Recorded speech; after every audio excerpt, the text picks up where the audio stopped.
this is Coach Prebish with the Virginia Wrestling Association, and welcome to episode 5 of Getting the Edge. Now, we're going to split episode 5 into 2 parts. We're going to examine in part 1 weight loss in wrestling. In other words, we're going to talk about weight cutting. And then part 2, we'll talk about how to develop good nutritional habits, where we'll go into my kitchen and I will show you the types of foods that I eat when I'm training, when I'm not training. We'll talk a little bit about nutritional supplements, and all with the goal of getting wrestlers to realize that, number 1, you don't need to cut weight in order to be successful. And number 2, that in order to be successful, we need to make sure that we're eating right, putting the right fuel in our body, and taking care of our bodies. So let's get started with talking about weight loss and weight cutting. And I want to open it with telling you a little bit about myself and my personal experiences with cutting weight in wrestling. In high school and in college, I cut a lot of weight, and we didn't have the safety net of the National Wrestling Coaches Association weight management program like high school wrestlers and college wrestlers have today. It was basically, the Wild West, where by any means necessary, you would cut weight and you'd have to make weight. And it was some pretty dangerous things that I did to my body that I'll talk about a little bit later. But it eventually caught up with me in college, and I wound up almost dying while trying to make weight for a dual meet. I wound up in the emergency room and learned a lot about electrolytes and their function, and realized that when you are so dehydrated from cutting weight, it affects muscle function. And what's the most important muscle in your body? Your heart. Yeah, my heart almost stopped. So I almost went into cardiac arrest. I don't want any wrestler to experience the things that I experienced with my weight cutting. So that's really why I'm doing part 1. This is something I'm very passionate about, and I really don't want to see any wrestlers going through what I did and what a lot of my friends went through. It's just, you don't need to do that anymore. So that brings up my first question. Why do wrestlers want to cut weight to begin with? And there are some answers to that. One, the most obvious that we get is, well, I want to fit into the lineup somewhere, and I can't beat this guy at this weight, and I don't weigh enough to go up to the next weight class. Well, I'm just going to cut down to the next lower weight class and I'll be fine. So I want to get into the varsity lineup. I've got to cut down a weight class. And that's been, something throughout the history of wrestling that people do. When I was wrestling, and we see it a little bit less today, that coaches and parents would suggest to their wrestler that if you want to be the best, if you want to be really, really successful, you've got to get to the lowest possible weight class that you can get to. And the idea was that the more weight you cut, the bigger, the stronger, the more mentally tough you're going to be, and you're going to dominate your opponents. Well, think about this. If everybody has that same mindset, and they all want to cut down to the lowest possible weight class so they can be the biggest, it's really not doing any good, because when you cut a tremendous amount of weight, you're actually reducing your performance output by a significant percentage. So you're not going to be bigger and stronger. You're actually going to be weaker than if you didn't cut any weight to begin with. So that was just kind of a fallacy that we all bought into. And fortunately, we're seeing fewer and fewer coaches following that idea, and fewer parents that want their kids to cut down as low as they can. So we are seeing changes. The only really positive thing about weight cutting is that if you have an overweight individual, in order for them to get healthy, to lose body fat, to live a healthier lifestyle, it might be good for them to lose some weight, but do it in a very specific way, not in the way that wrestlers do the temporary weight loss thing where they just pretty much dehydrate. Okay, so if they're overweight, it can help them be healthier. And that's probably the only time that people should consider losing a lot of weight, is if they're really overweight. Remember that when we weigh in, cutting weight and making weight, it's a temporary thing. You weigh 126 pounds for the 10 seconds you're on the scale, and then you immediately get off the scale and go rehydrate and fuel up. So it's a temporary thing. But the problem with making weight like that is all that you're doing that day to rehydrate isn't going to have a lot of effect on your body for another 24 to 48 hours. So you're rehydrating, yes, but your body's not going to completely recover from the weight loss for a couple of days. Think about that for a little bit. Next question that we need to ask ourselves, and there are a lot of answers to this, is how do wrestlers cut weight? What do they do to cut their weight? A lot of non-wrestlers ask me, like, how did you lose 15 pounds in 3 days in high school? Well, very simply put, we're cutting water weight. We're dehydrating. We're bundling up in heavy layers of sweats and grinding it out in practice, getting extra workouts in the morning or the evening, and just sweating it out. Healthy? Not at all. Okay. But that's really, that's the true test of time for wrestling when we cut weight is, well, we're just going to sweat it out. And there are other methods that people have used that are even more dangerous. I'm not even going to talk about because they are just very dangerous to your health. I did most of them. And again, like I said, I almost died cutting weight, and nobody should have to be on the brink of death for their sport. Okay.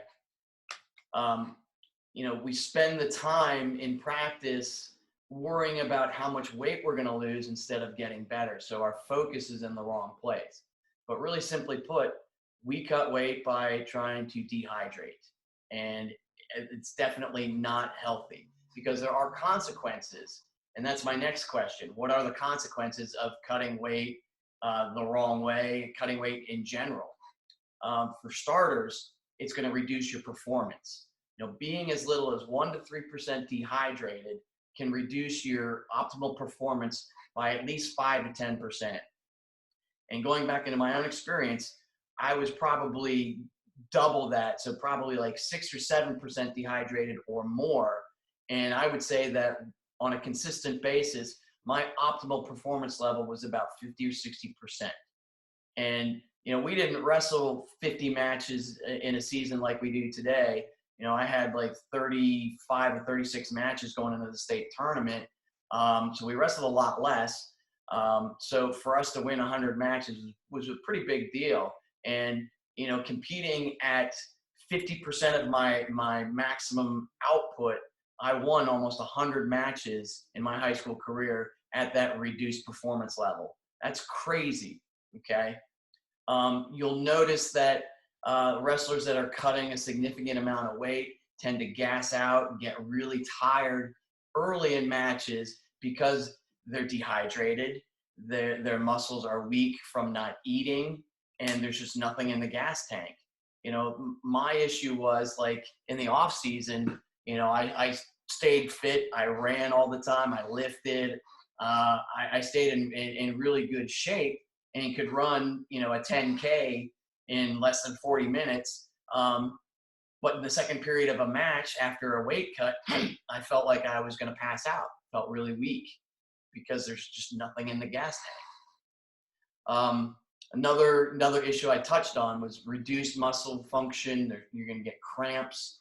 And the reason that happens is that your muscles need electrolytes. They need potassium, they need sodium, they need chloride, they need calcium in order to contract correctly. When we dehydrate and we sweat, we are eliminating all of our electrolytes. So our electrolyte levels are going to be really low. So you notice early in the season how many kids get calf cramps because they're dehydrated. And if you continually dehydrate a lot of weight off in a short period of time, it's really going to have some serious effects on your body.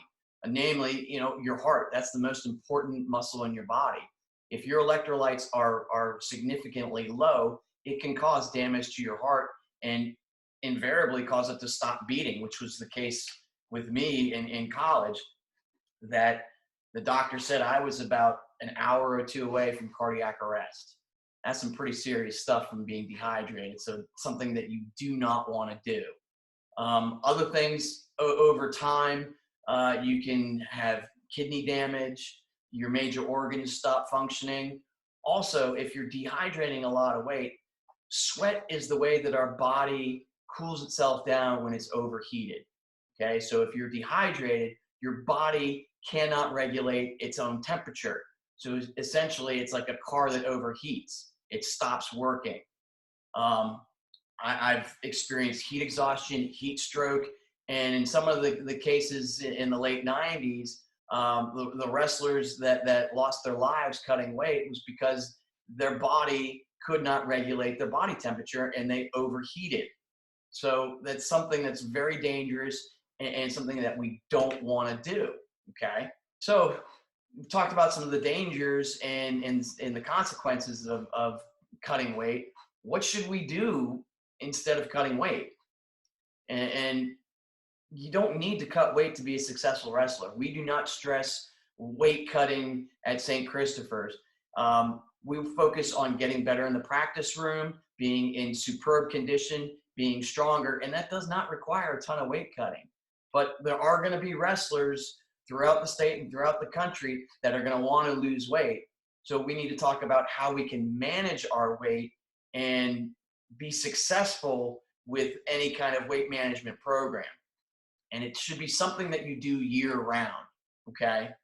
What we see a lot in wrestlers the week after the high school season ends is that they balloon up. They go out to eat, every night for a week and a half, 2 weeks straight, and just stuff themselves as much as they can because they need to celebrate the end of the season. That's not smart to do because you're going to be gaining a ton of extra weight that your body doesn't need, okay? If you're doing it right and you're really, really focused on improving your wrestling, you're going to stay in wrestling shape year round. You're going to be training at some intensity level year round. So you shouldn't let your body get out of control and go up 20, 30 pounds over your natural body weight. You should enjoy the off season and work to get stronger, eat healthy food, stay hydrated, but there's no need to stuff ourselves every night with really bad food, okay? And in addition to that is that people that do that tend to wait to the very last minute before the season begins to start cutting their weight. And that means the first couple of competitions, they're going to feel horrible and their focus is in the wrong place, on the weight instead of getting better in wrestling. In terms of weight management, you need to talk about your weight management program well in advance of whenever your test date is with your school's athletic trainer, your doctor, your coaches, your parents about what you need to do to be safe. And that means we need to take into consideration our diet. What are we currently eating? Are we eating a ton of junk food? If the answer is yes, that's not going to help you in any way with the weight management program, and it's not going to help you with training. So we need to make sure that we have a good eating plan that gives us all of our macronutrients and that we're staying hydrated so we're able to work hard and smart in practice. So we're training hard and smart, going back to that concept, and we're not just trying to sweat it out, okay? So make sure that you're talking about these things with your coaches and your athletic trainer. Ask them about lineup. Like, hey, this is what I weigh right now. Where do you think I should go? And I guarantee you, they're going to tell you a weight class probably within 5 pounds of what you currently weigh. That they're not going to say, well, you weigh 150. Yeah, you should be going 138 or 132. We're not going to do that anymore. That's just not smart and not safe. Again, if you're training year round, you are dedicated to the sport. That means that you need to be dedicated to eating right and staying hydrated and getting good workouts in, 1 or 2 workouts a day. Especially when it comes to weight management, getting that morning workout is really going to help you feel better throughout the day. When I'm training to compete, I like to get my cardio in first thing in the morning, 30 to 45 minutes. On an elliptical, a bike, a treadmill, whatever you like to do for cardio. This is going to help boost your metabolism, and your metabolism is how fast your body uses the nutrients that you take in and processes it for energy. It's going to speed that process up. Getting that first workout is going to help your mental focus throughout the day. You're going to wake up and feel energized in class. Look around your first period class and see who's just half awake and really not doing very well academically in first period. It's because they're asleep. If you get some kind of workout in before you go to school, you're already going to be awake and alert and ready to go. And you're going to feel so much better. Plus, if working on mental skills has been an issue for you, you have a lot of anxieties in wrestling, getting that first workout in the morning can give you some alone time to work on some of those concepts and really start to think things through so you can reduce those anxieties. But really, it's just going to help you feel a lot better in the morning. When you go to wrestling practice, your focus needs to be on wrestling, not weight cutting. You don't need to layer up in heavy sweats. Maybe one pair of sweatpants because it's a little bit chilly in the room or the mats are hard, and a t-shirt or a long sleeve shirt, and that's it. You don't need to put on 2 or 3 extra sweatshirts because you're not going to feel good physically with all that stuff on, and you're going to move slower. Your coaches are going to be on your case about why you're moving slow and not doing things correctly. So it just makes more sense in wrestling practice to focus on the wrestling, okay? I mentioned it again, and in part 2, we're going to look at what a healthy diet consists of. Now, it's going to be different for younger people than it is for people my age. Because obviously, if I try to eat the same way that I did as a young adult or a competitive athlete, my metabolism is just so much slower that I'm not going to use up all that energy. So I have to be smarter with my food choices. And we'll talk more about that in episode 2. Don't skip your meals. Don't eliminate fluids. The best thing that you can do to manage your weight is stay hydrated. That means that when you work out, you're going to have plenty of reserves of sweat. When you start limiting your fluid and your food intake, by midweek, you don't have as much energy. You're starting to feel cranky. You're slowing down. Practice drags on. You're not going to lose as much weight in practice. So you don't want to skip meals. Remember, you have to have energy in your body in order to exercise. If you're not putting anything in, the output's going to be reduced. Okay? So be smart with your food. And there's lots of different things that you can do. And again, I keep saying this, we'll talk about that in part 2 about nutrition.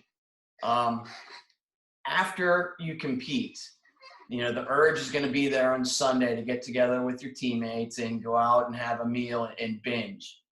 You don't want to binge. Remember, you want to maintain a healthy weight and manage your weight. And by going out and binging at IHOP and eating everything imaginable and going up 15 pounds, you're not doing yourself any good. It's putting the wrong things in your body, so your body's not going to feel good having all that junk in there. And you're starting 15 pounds over. That means you're going to have to work extra hard to try and make weight. I'm not saying don't go out with your teammates and enjoy your Saturday night or your Sunday, but be mindful of what you're eating. Okay, remember, you're in training, and part of that training is sticking to a good schedule of exercise and nutrition. Okay, it never stops. All right. If you start doing these things and focusing less on cutting weight and more on just managing it, you're going to find that the wrestling season is going to be a lot more fun. You're going to be able to make huge gains in your wrestling. Competing is going to be a lot different. You're going to feel good. You're going to wrestle a lot harder.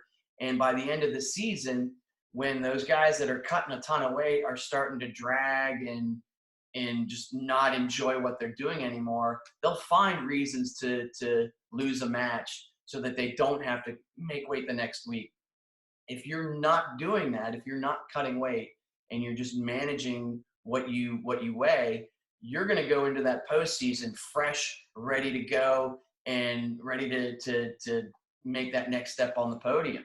So it makes a lot of sense to focus on getting better in wrestling than how much weight you need to cut, because it's not going to do your body any good. You're actually doing your body a disservice by cutting way too much weight.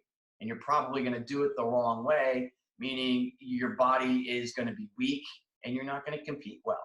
So think about that as, you know, we're in this lull during the season. You have time to make changes. If you were a guy that was a notorious weight cutter last year, make a commitment to change those behaviors, wrestle closer to what you naturally weigh, and work to get better in wrestling. I guarantee you're going to have a lot more fun. Okay. So stick around for part 2 of episode 5, where we walk into the kitchen and we'll talk about nutrition. Okay. So stay tuned. That's going to be coming up soon. Thanks a lot. We'll see you soon.